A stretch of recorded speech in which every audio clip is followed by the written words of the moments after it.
Parole de l'Ecclésiaste, fils de David, à Jérusalem.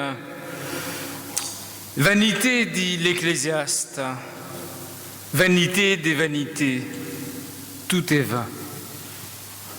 Que reste-t-il à l'homme de son travail et de sa peine sous le soleil? Une génération vient, une génération va, et la terre reste. Le soleil se lève, le soleil se couche. Vers le sud, vers le nord, le vent souffle, le vent tourne et revient sur ses pas. Les torrents vont vers la mer insatiable. Les torrents vont vers la mer où ils ne cessent d'aller. Toutes les paroles sont infirmes. Comment pourrait l'homme dire, comme l'œil se combler de voir et l'oreille d'entendre? Aurait-il donc raison? Aurait-il donc raison celui qui parle ainsi, celui que nous venons d'entendre? Aurait-il donc raison? Vanité des vanités, tout est vanité. De toute manière, rien de neuf sous le soleil. Aurait-il donc raison? Qu'y a-t-il de neuf dans notre monde? Qu'y a-t-il de neuf dans notre vie? N'avons-nous pas l'impression que l'histoire se répète inlassablement? La pandémie d'aujourd'hui réveille les souvenirs des pandémies précédentes.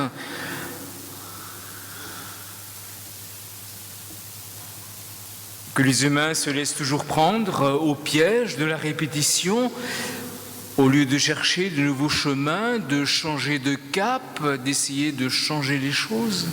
Aurait-il donc raison? N'est-ce pas aussi le risque que nous courons en cette veillée de Noël?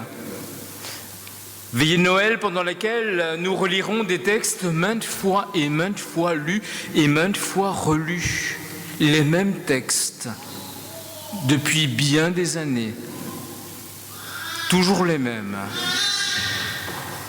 Quelque chose de nouveau pourra-t-il naître en nous et entre nous? Voilà finalement la question. Frères et sœurs, mesdames, messieurs, soyez les bienvenus. Soyez les bienvenus en cette veillée de Noël.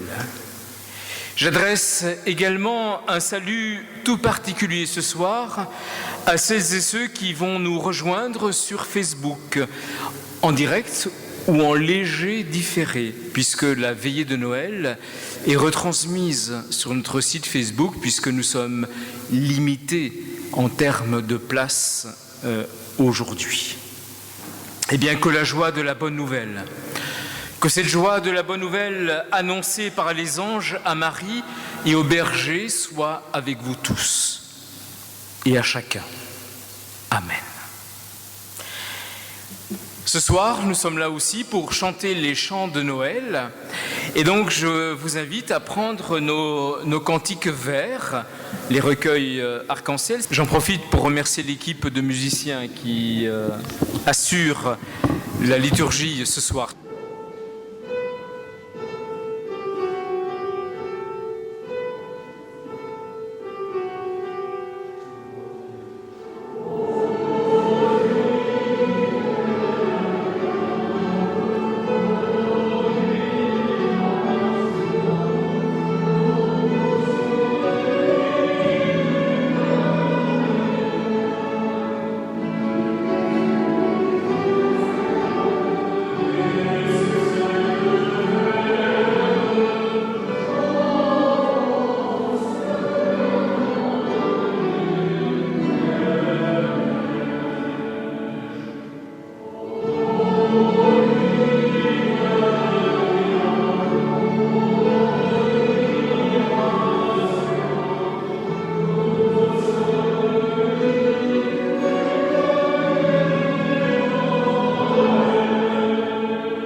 Le Dieu dont témoigne la Bible, nous le savons tous, est le Dieu des commencements. Il est le Dieu des recommencements aussi, bien entendu. Ce Dieu, des commencements et des recommencements qui ne se lasse pas de créer, de recréer l'humain et la terre. Il est l'alpha et l'oméga. L'alpha et l'oméga, les deux qui se rejoignent dans la nouveauté de la création. N'en est-il pas de même aujourd'hui? Cet alpha, cet oméga, cette création, cette recréation, n'en est-il pas de même ce soir, lors de notre veillée? Le temps nous semble bien opaque. L'année 2020 a été bien trouble. L'année 2020, effectivement, a été bien troublée, bien opaque. Comment faire du neuf? En cette fin d'année 2020, comment faire du neuf avec des tissus relationnels déchirés? Écoutons ce texte dans le livre du dévoilement, c'est-à-dire ce livre qui est communément appelé celui de l'Apocalypse. Malheureusement, le mot Apocalypse sonne comme quelque chose de fin du monde, d'éboulement, d'ébranlement, alors que le mot, étymologiquement en grec, signifie non pas la catastrophe, non pas la fin dernière, que du contraire signifie le dévoilement. On enlève le voile. Chapitre 21, versets 1 à 5. Je vis un ciel nouveau, dit l'apôtre Jean, et une terre nouvelle. Car le premier ciel et la première terre s'en sont allés, et la mer n'est plus. La ville, la sainte, la Jérusalem nouvelle, je la vis descendre du ciel d'auprès de Dieu, apprêtée comme une fiancée, parée par son époux. J'entendis une voix forte venant du trône, voici la tente de Dieu avec les hommes, il dressera sa tente avec eux, ils seront ses peuples et lui, Dieu avec eux. Emmanuel sera leur Dieu. Il essuiera toute larme. La mort désormais ne sera plus, deuil, cri, douleur désormais ne seront plus, car les premières choses s'en sont allées.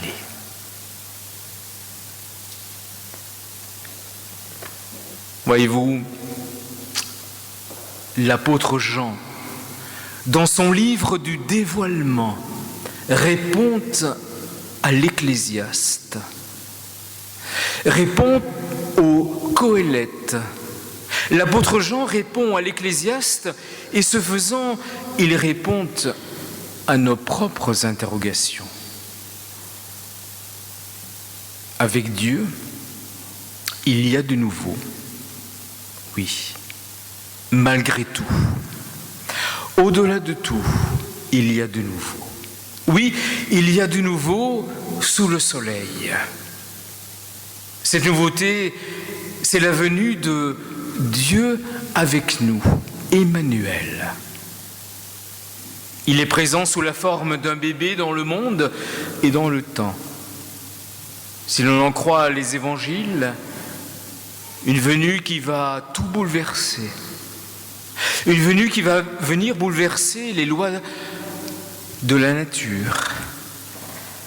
Une venue qui va bouleverser, y compris même, les habitudes humaines.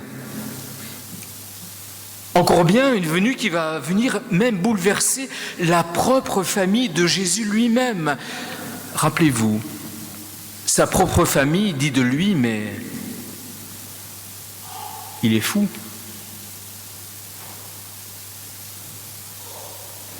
Avec lui, Emmanuel, Dieu avec nous, tout est bouleversé.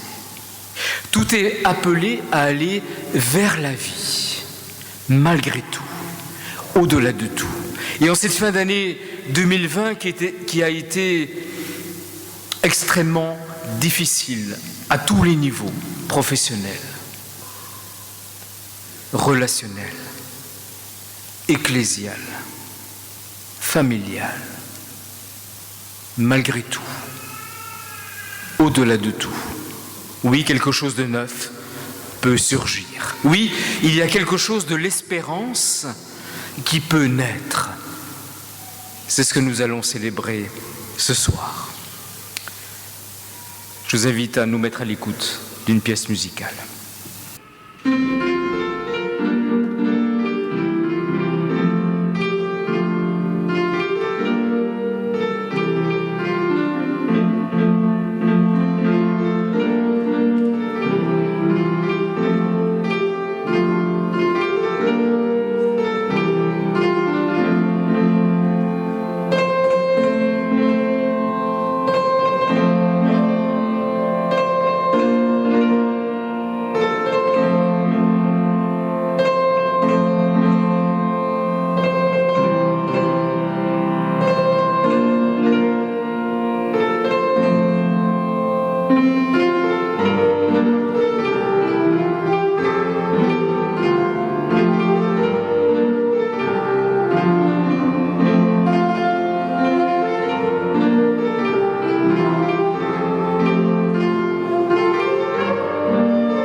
Ne soyez pas stressés les parents, c'est la nuit de Noël, c'est normal, les enfants se font entendre, mais ils sont chez eux, bien entendu, ne soyez pas stressés. Voilà, calme, pas de problème. Dans l'Évangile selon Luc, au chapitre 1er, à partir du verset 26, au 6e mois, Dieu a envoyé le messager Gabriel dans une ville de Galilée appelée Nazareth, auprès d'une jeune femme fiancée à un homme nommé Joseph. Il appartenait à la maison de David. La jeune femme se nommait Marie. Il s'est approché d'elle et a dit « Salut à toi, que le Seigneur favorise et accompagne. » Ces mots l'inquiétaient. Il cherchait à comprendre le sens de cette salutation. Le messager lui dit « N'aie plus peur, Marie. Tu vas atterrir la faveur de Dieu, tu seras enceinte et tu accoucheras d'un fils. Nomme-le Jésus, il sera grand et on l'appellera fils du Très-Haut. Dieu le Seigneur lui donnera le trône de David, son père, il régnera sur la maison de Jacob éternellement. Il n'y aura pas de fin à son règne. » Marie a demandé au messager « Comment est-ce possible puisque je ne vis pas auprès d'aucun homme ?» Le messager a dit « Un souffle saint viendra sur toi et une force du Très-Haut te couvrira d'ombre. C'est pourquoi celui qui va naître est saint et sera appelé fils de Dieu. » Élisabeth, ta parente, est enceinte, elle aussi. Elle le porte depuis 6 mois et pourtant on l'avait dite stérile. Car rien n'est impossible à Dieu.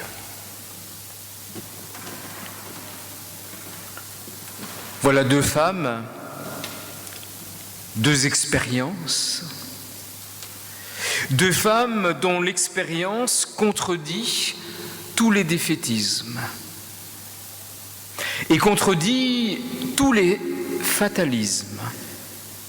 L'expérience de ces deux femmes, permettez-moi cette expression un peu triviale, fait un pied de nez au pessimisme et à la résignation, à l'installation et aux habitudes. Autrement dit, on l'a toujours fait comme ça, on ne peut rien changer. Ces deux femmes font un pied de nez à ce genre de réflexion. Leur expérience nous redit que dans chaque vie, dans la nôtre, comme dans celle des autres, et j'en suis sûr, dans la vôtre, du neuf peut jaillir. Certaines choses, nous pouvons les initier nous-mêmes, les provoquer. Provoquer, vous savez, étymologiquement, c'est-à-dire appeler devant, les provoquer, les appeler, les faire naître. Nous pouvons le faire. D'autres choses se réalisent sans que nous y soyons pour quelque chose. Elles adviennent. Je ne pensais pas que ça allait se réaliser comme ça. Je ne pensais pas que les choses allaient se goupiller comme ça. Ce sont les miracles de la vie. Souvent, c'est lorsque nous nous y attendons le moins, parfois même lorsque nous ne le souhaitons pas, que surgit le neuf dans notre vie. C'est d'une certaine façon ce que Marie a fait en consentant à l'appel, à la vocation, à la provocation qui lui a été adressée, en acceptant le défi qui l'attendait. Les deux femmes ont dit oui. Marie et Élisabeth ont dit oui à ce Dieu créateur qui fait toutes choses nouvelles.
L'évangile de la naissance de Jésus, c'est une bonne nouvelle.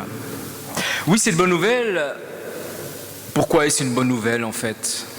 Oui, finalement, c'est une bonne question.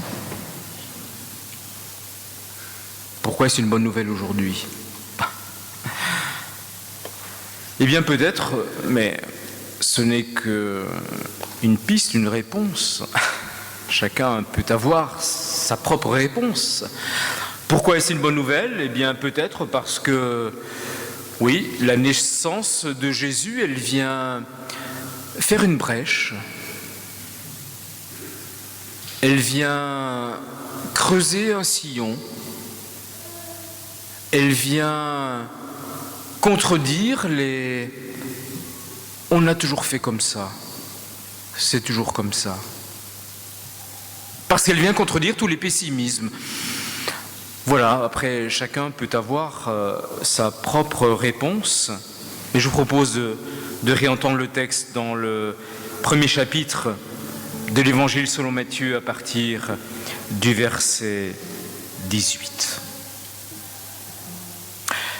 Voici quelles furent les origines de Jésus le Christ. Marie, sa mère, était promise à Joseph. Ils ne vivaient pas encore ensemble quand le souffle saint agit en elle et la fit mère. Joseph, son mari, était un homme droit. Pourquoi compromettre sa femme? Mieux valait la renvoyer en secret.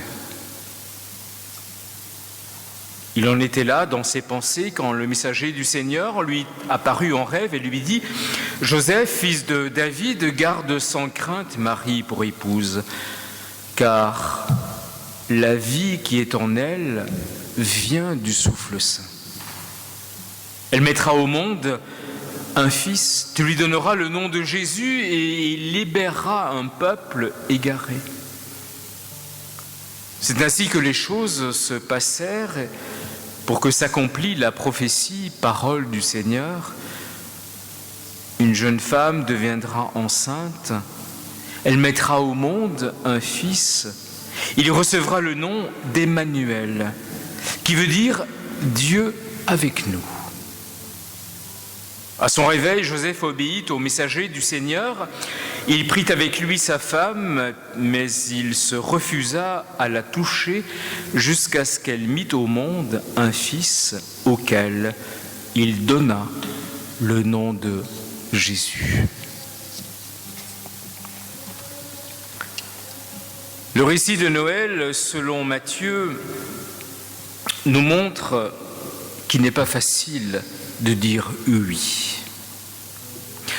Le oui de Joseph n'a probablement pas été simple. Non, cela n'a pas été simple pour Joseph, lui qui ne demandait qu'à vivre paisiblement, tranquillement. Lui qui ne demandait qu'à vivre paisiblement, tranquillement, sa vie d'entrepreneur, sa vie de charpentier. Contrairement à ce que l'on imagine aujourd'hui, à l'époque, être charpentier, ce n'était pas être un artisan de seconde zone, au contraire. Il faisait partie de l'élite de l'artisanat. Parce que le charpentier, c'était celui qui était capable de calculer, c'était celui qui était capable de calculer les résistances, c'était celui qui était capable de faire une charpente. C'était pas un artisan de seconde zone. Contrairement à ce que l'on pense encore, j'allais presque dire malheureusement aujourd'hui, Jésus n'est pas issu d'une famille pauvre. Pas du tout, pas du tout, pas du tout. Le charpentier à l'époque, c'était une famille respectable qui avait les moyens. Mais voilà, dans cette famille respectable, dans cette famille, on pourrait dire aujourd'hui aisée, il n'était pas facile de déroger aux habitudes. Il n'était pas aisé de déroger à « on a toujours fait comme ça ». Et qu'est-ce qui se passe? Cette annonce de Dieu faite par l'ange à Marie. Ce récit de Noël nous dit aussi que quelque chose de neuf, quelque chose d'inattendu, quelque chose peut-être même qui bouscule aujourd'hui, qui dérange. Cette vie nouvelle qui ne demande qu'à grandir en nous, cette vie nouvelle qui ne demande qu'à grandir entre nous. Cette vie nouvelle qui est capable de survivre à toutes les contestations, à toutes les rumeurs. Cette vie nouvelle qui fait naître en nous et entre nous une force capable d'assumer notre oui à Dieu et à l'autre. Voilà, me semble-t-il, l'évangile de Noël.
Dans toute veillée de Noël, on écoute un conte.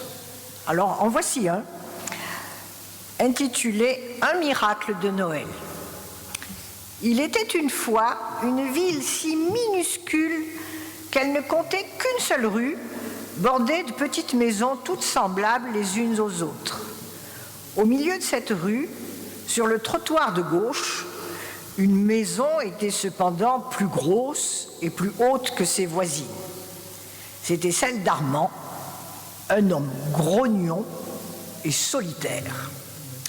Et sur le trottoir d'en face, il y avait aussi une demeure plus grande et plus longue que toutes les autres.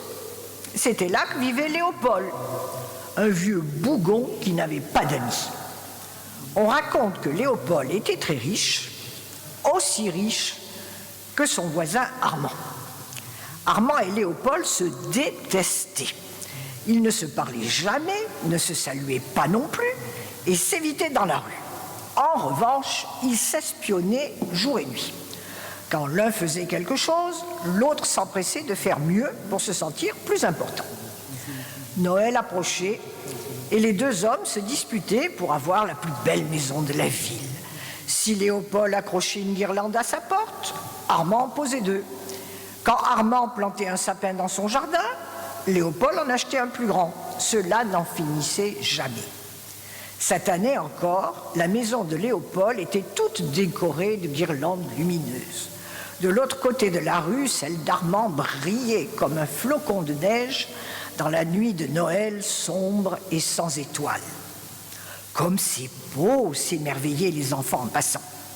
Mais la joie des petits ne touchait pas le cœur froid des deux hommes. Armand gardait l'œil rivé à sa longue vue, pour observer Léopold.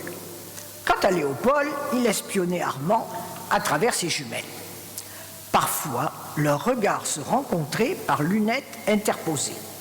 Alors, il clignait vite des yeux et détournait la tête. Le soir de Noël, Armand enfila sa longue robe de chambre et ses chaussons fourrés. Il n'avait pas prévu d'aller à la messe de minuit, encore moins de voir des amis. Il était content de rester tout seul, chez lui, bien au chaud. Mais soudain, quelqu'un frappa à la porte. « Qui est-ce » bougonna Armand sans même ouvrir. La voix d'un petit garçon lui répondit.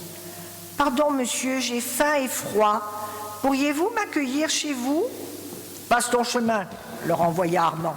« Je ne veux pas de mendiants chez moi. » L'enfant soupira tristement, fit demi-tour, traversa la rue et s'arrêta devant la maison de Léopold. Le garçonnet leva sa petite main rouge de froid et tira la sonnette. « Qui va là ?» tonna Léopold à travers la porte. « Pardon, monsieur, j'ai faim et froid. Pourriez-vous m'accueillir chez vous ?» Léopold n'avait aucune envie d'être dérangé. Un bon repas l'attendait et il comptait se coucher tôt.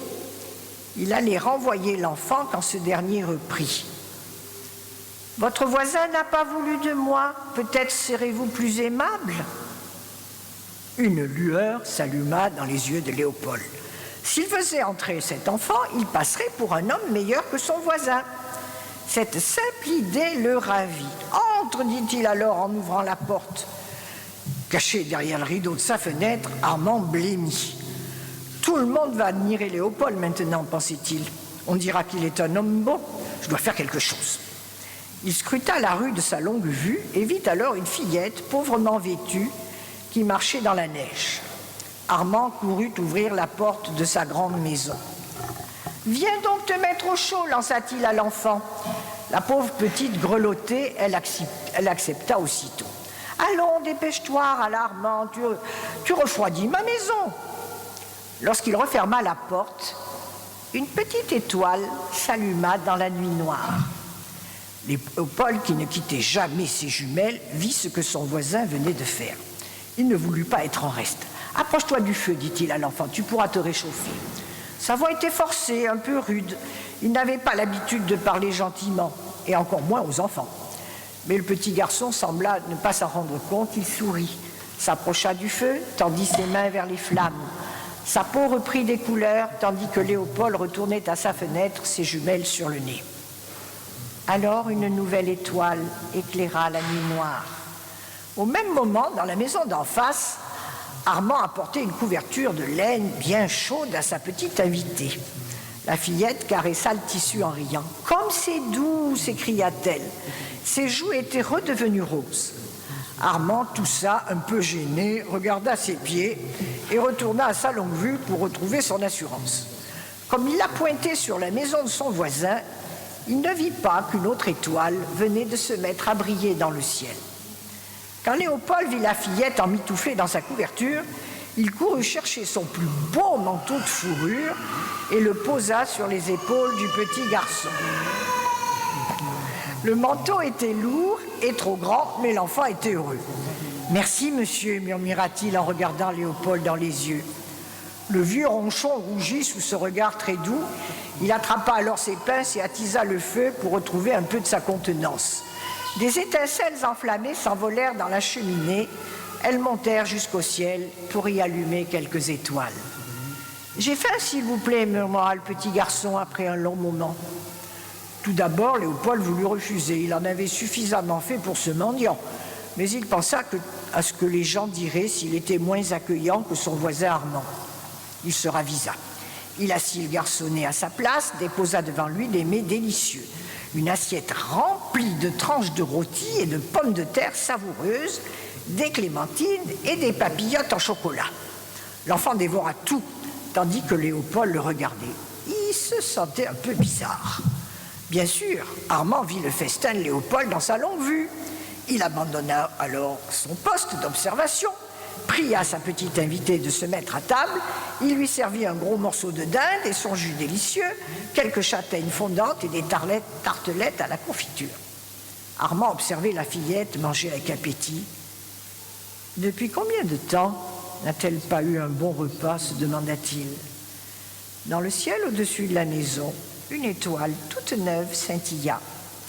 Après le dîner, la fillette se pelotonna dans un gros fauteuil et regarda le sapin dressé dans le salon. Au pied de l'arbre, il y avait des dizaines de paquets. « Et pour qui sont ces cadeaux ?» demanda-t-elle. « Pour moi, » marmonna Armand. « Et qui vous les a faits ?»« Ben moi. » Chaque année, Armand s'offrait des cadeaux à lui-même puisque personne ne lui en faisait. La fillette les contempla avec envie. « Tiens !» lui dit alors Armand en lui tendant un paquet. Sa main tremblait un peu, son sourire était maladroit. C'était la première fois qu'il offrait un cadeau à quelqu'un. La petite fille dénoua le ruban de la boîte et découvrit une belle cravate brodée. « S'excusa Armand, c'est pas vraiment un cadeau pour toi. »« C'est pas grave, c'est joli, » répondit l'enfant.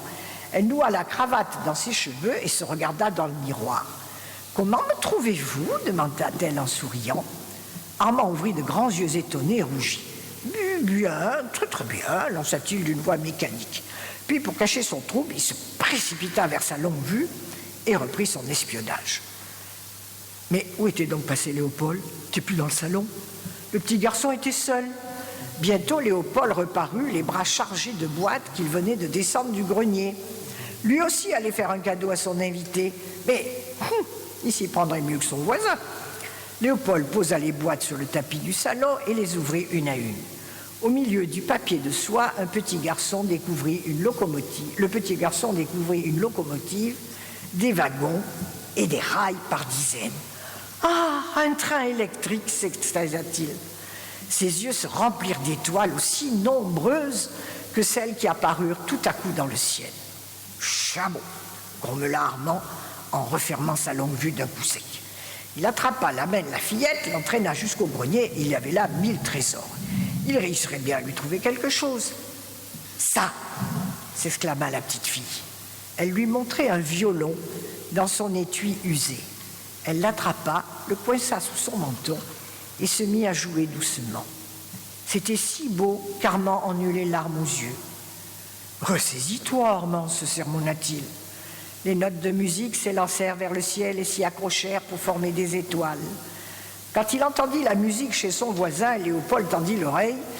Il se leva, se gratta la tête pour se souvenir de l'endroit où il avait caché sa trompette. « Vous jouez avec moi ?» lui demanda le petit garçon en lui tendant un wagon. Léopold hésita. Il n'aimait pas laisser Armand prendre l'avantage. Mais l'enfant insista et Léopold s'agenouilla près de lui pour une longue partie de train électrique. Alors, dehors, une étoile traversa le ciel en brillant. Comme la partie durait, le petit garçon se mit à bâiller. Ses yeux le picotaient, sa tête devenait lourde, il avait sommeil. Et puis tout à coup, il s'affaissa doucement sur le tapis moelleux. Et Léopold resta planté là, un moment, sans trop savoir quoi faire. Puis il saisit le petit garçon, le souleva dans ses bras et alla le coucher dans son lit sous sa couette douce et chaude. L'enfant dormait et Léopold le regardait. Il en avait oublié ses jumelles. Il ne pensait plus à Armand. Il se sentait heureux et cela ne lui était pas arrivé depuis longtemps. De l'autre côté de la rue, Armand aussi avait laissé tomber sa longue vue. La petite fille avait terminé son long morceau de violon. À présent, elle dormait allongée sur le canapé du salon. Ses joues étaient toutes roses, un sourire flottait sur ses lèvres. Armand pensa qu'il n'avait jamais rien vu d'aussi beau depuis des années. Dehors, des centaines d'étoiles éclatèrent dans la nuit. Alors les cloches de la petite église nichée au bout de la rue se mirent à sonner à toute volée. Elles appelaient les hommes et les femmes et les enfants à venir célébrer la naissance de Jésus. Le petit garçon se réveilla en sursaut.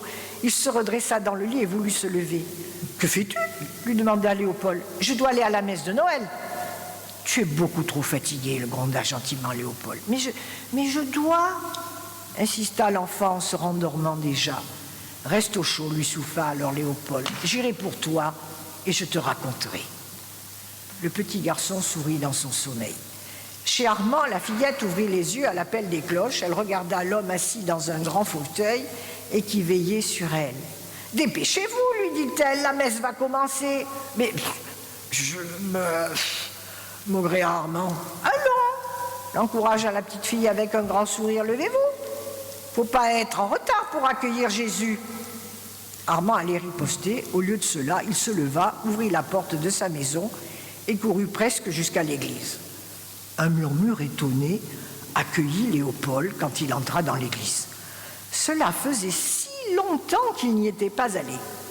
Et quand Armand arriva à son tour, une longue rumeur traversa la foule. On le trouvait changé.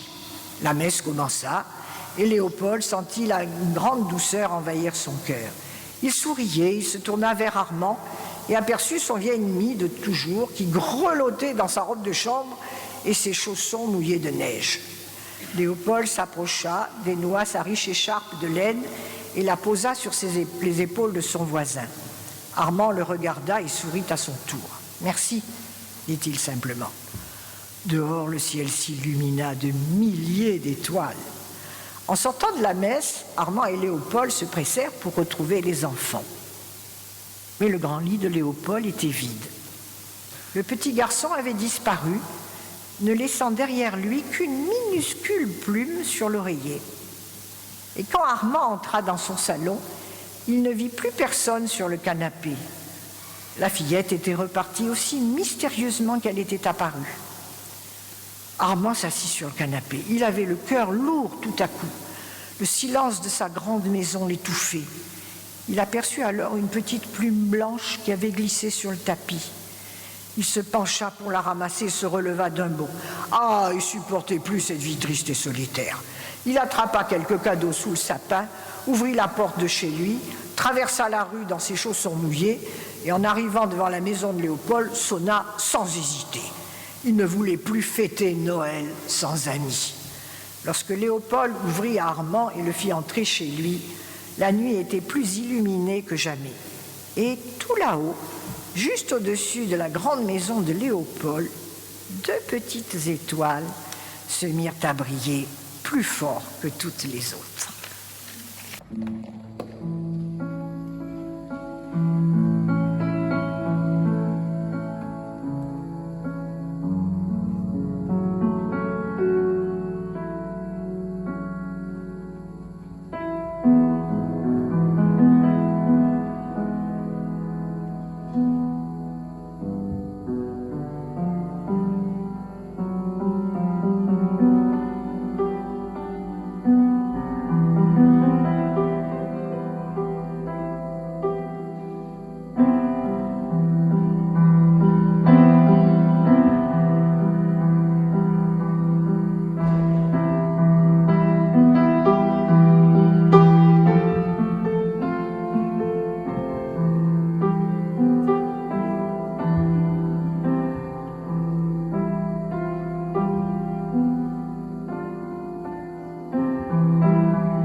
Voilà, j'adresse également encore une fois un salut tout particulier à toutes celles et ceux qui n'ont pas pu être avec nous aujourd'hui, qui auraient voulu être avec nous et pour diverses raisons n'ont pas pu être là et qui sont loin et qui nous suivent par le moyen de Facebook ou tout autre réseau social.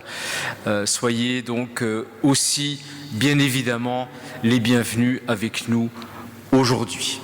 Nous allons maintenant recueillir notre offrande.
Nous prions.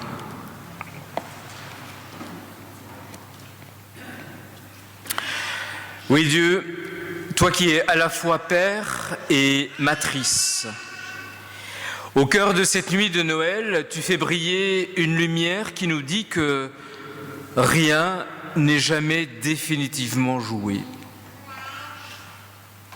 que rien n'est perdu, que de nouveau peut surgir en toutes circonstances. Tu nous as fait entendre ce soir, de façon peut-être inespérée, une bonne nouvelle, riche de promesses pour nous et pour le monde. Tu nous as redit ta confiance en l'humain. Tu nous as fait entendre ta voix qui nous appelle et nous invite à nous lever vers d'autres et pour d'autres. Te prions pour les familles, pour celles pour qui tout va bien, et pour celles qui sont en difficulté suite à la pandémie. Te prions pour les entrepreneurs, pour les chefs d'entreprise, pour les indépendants en difficulté, pour les salariés, pour ceux qui ont perdu leur emploi en cette fin d'année, pour eux aussi, malgré tout.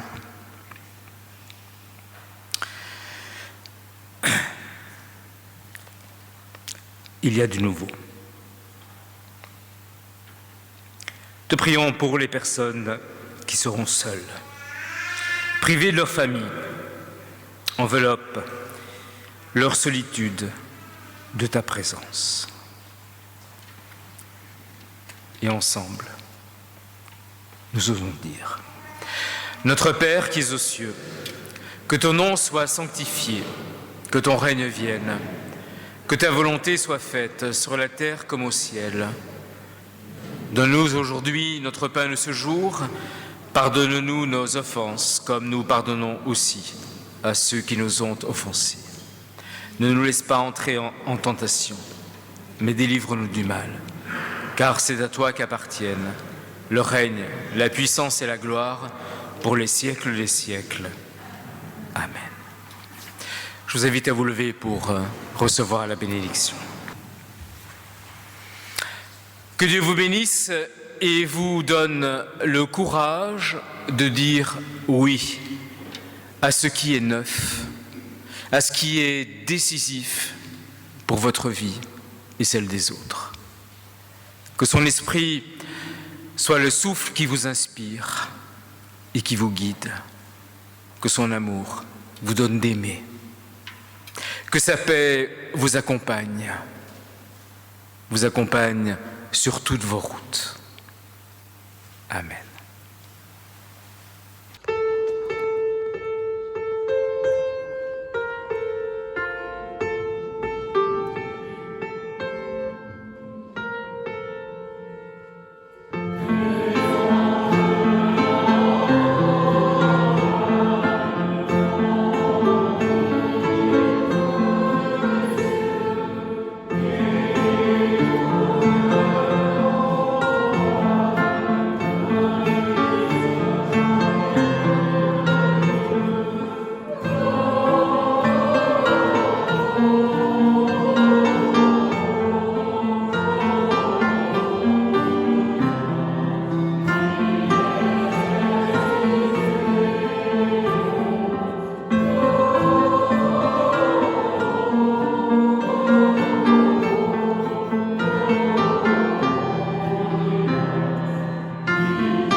Je vous souhaite à toutes et à tous une douce nuit de Noël. À bientôt.